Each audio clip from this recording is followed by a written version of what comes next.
Ronnie. Celia. I'm loving the pink. What pink? Your shirt. It's actually purple. It's almost Is like a it? burgundy. I think it's just the color of The the color? lights in the studio. Yeah, the lights and great lighting. Okay. Last time you started talking about the fact that at the microscopic level, we are all connected.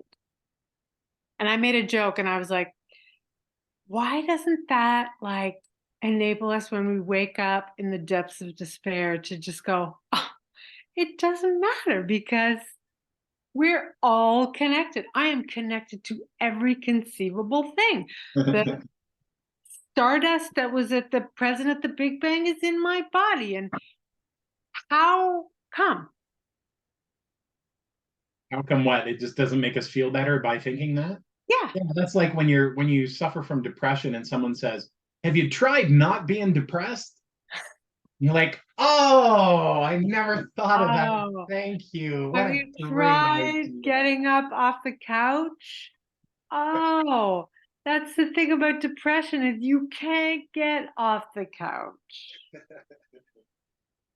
Yeah, I mean, why? I don't know. I have no idea. The only I could speculate. I mean, like what are our feelings anyway, really? What are they? Like if you were to say define feelings and then look it up in a bunch of psychology books, what would it say? Or if you asked a hardcore lifelong Buddhist monk, what would they say when if you were to say describe emotion, describe these feelings we have? I Mm. guess you would have to sort of identify what your feelings are before you can make any kind of answer as to why using logic just doesn't evaporate that feeling of despair. Yeah, It's been my personal human experience that never logic never will overcome my emotions ever. right. Right. But is the reality, the dynamic reality that we're all interconnected logic, or is that a spiritual experience? Yeah, that's a good question. Yeah, good. That's a very good question. Because I mean, I know when I'm struggling in some kind of emotional experience that I'm trying to get out of or welcome or whatever the work is, sometimes that dynamic reality that says everything is interconnected and I am a part of it can Alleviate. pull, yeah, alleviate. It can pull me out of that darkness or that depth of despair. And I don't know, you have to work to get there, right? Because I went Uh, back and watched our first episode and it was like you're naming this unbelievable reality. And it's like, wow, we're all walking around not, you know, connected to or tapping into this unbelievable thing. yeah, I guess you'd have to buy into it first of all, right? You'd have to buy into that whole concept that we're all connected, right? Come to believe. And then from there, build on it. Probably be a lifetime thing. Maybe that's what it's all about. Maybe that's what we find out when we die. We actually become reconnected Yeah, spiritually. right. We I don't get, know, but we're too. I think our biggest problem with making. I think maybe this is what it is. I think that we're hindered by all this basic biology because really we're still lumbering around as these, you know, modern apes, right? Like we're flesh and bone and even our brains, as sophisticated as they are in direct comparison to most other animals on Earth, they're still just, flesh And there's limitations to that. Yeah. So maybe what you're asking is our brains just can't get there yet, right? Mhm. Can't get there. And there's too many things blocking us from getting there too. Like, oh, I have to leave in 30 minutes. So our mind is already thinking about that. And, Yeah. maybe something that happened yesterday that has nothing to do with today, or has nothing to do with, or should not have any impact on how we live the rest of our lives. And yet it bothers us on a daily basis. And we Mhm. let it bother us because we can't seem to shut it off. Yeah. What was the evolutionary reason for that? There probably was one, but in today's world, we don't have much use for that anymore. I don't know. But Mhm. I think that's what it is. I think that we're just not evolved enough to really understand that true connection with the universe. Well, and yet we can have an experience where we glimpse it, where we True. tap into it. True. No, okay, I'll give you that for sure. Because I Yeah. mean, I think most people have at some point, whether they're religious or not, or spiritual or not, have had some kind of a aha moment when it comes to that whole thing, right? Yeah. With most people, I find it's usually if they are away from the city and they can see the stars at night. Usually, Yeah. that's when people have these thoughts, right? You can Yeah. imagine our ancestors, long like before electricity. Yeah. Holy cow! I mean, the sky must have been Right. like watching a movie every night, man. Like, Right. how many things are up there that can make you wonder, like, what is all this shit? Who put What it there? is it? Why is it there? Exactly. Why is it there? We stopped doing that now because we can't see them anymore. Yeah. So Yeah. maybe we're slowly, because of that reason, maybe because of light pollution, humans are becoming less connected. It's possible. It's possible. Have you seen Free Guy? With Ryan Reynolds? Yeah. Yeah, I have actually. Okay. So there's a scene where he realizes that he's in a video game and that he's never going to leave. Never going to exist in the real world, He's never going to exist in it, that he doesn't actually exist. right? And he goes to his friend, the security guard, and he's telling him, like, and he's very depressed about it. And his friend is like, it doesn't really matter because right now we're having a connection. And I was like, wow, this is actually kind of Deep profound. for This is yeah. like very deep because so could you let go of this idea that later matters and just be in now matters?